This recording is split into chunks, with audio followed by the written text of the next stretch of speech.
ಇದು ಅದೆಂಥದ್ದು ಬೆಂಗಳೂರು ದಕ್ಷಿಣ ರಾಮನಗರ, ಅವೆಲ್ಲ ಬೆಂಗಳೂರಿನವರು, ಅವ್ರ್ಯಾರು ಹಾಸನದವರು. ನಾನು ಹಾಸನದಲ್ಲಿ ಹುಟ್ಟಿದ್ರು, ನಾನು ಮಣ್ಣಿಗೆ ಹೋಗೋದು ರಾಮನಗರದಲ್ಲಿ.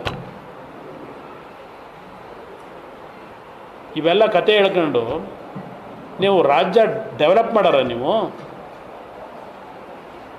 ಬೃಹತ್ ಬೆಂಗಳೂರು ಮಹಾನಗರ ಪಾಲಿಕೆ ನಾನವತ್ತು ತಂದಿದ್ದರಿಂದ ಇವತ್ತು ಬೆಂಗಳೂರು ಹೊರವಲಯದಲ್ಲಿ ಡಾಂಬರೀಕರಣ ನೋಡಿದರೆ ಅವತ್ತು 20 ತಿಂಗಳಲ್ಲಿ ನಾನು ತೆಗೆದುಕೊಂಡಂಥ ಆಡಳಿತ,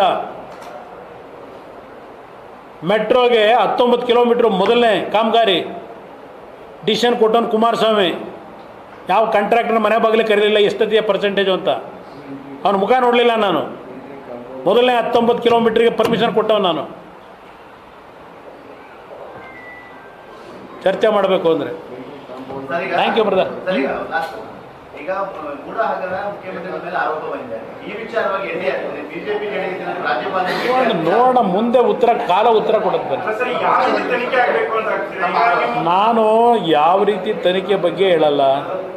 ನಾನು ರಾಜ್ಯದ ಯಾರಾದರೂ ಗೌರವಾನ್ವಿತ ವಕೀಲರುಗಳಿಗೆ ಮನವಿ ಮಾಡ್ತಕ್ಕಂಥದ್ದು, ಈ ಪ್ರಕರಣ ಗವರ್ನರ್ ಮುಂದೆ ತೆಗೆದುಕೊಂಡೋಗಿ ಒಂದು ಅವರಿಂದ ಪ್ರಾಸಿಕ್ಯೂಷನ್ಗೆ ಒಂದು ಪರ್ಮಿಷನ್ ಕೇಳಿ ಕೋರ್ಟ್ ಮುಂದೆ ಈ ಹಗರಣವನ್ನು ತೆಗೆದುಕೊಂಡು ಹೋಗ್ತಕ್ಕಂಥವ್ರ ಮುಖಾಂತರ ಈ ಹಗರಣಕ್ಕೆ ಒಂದು ತಾರ್ಕಿಕ ಅಂತ್ಯ ತರಲಿಕ್ಕೆ ಸಾಧ್ಯ ಇದೆ.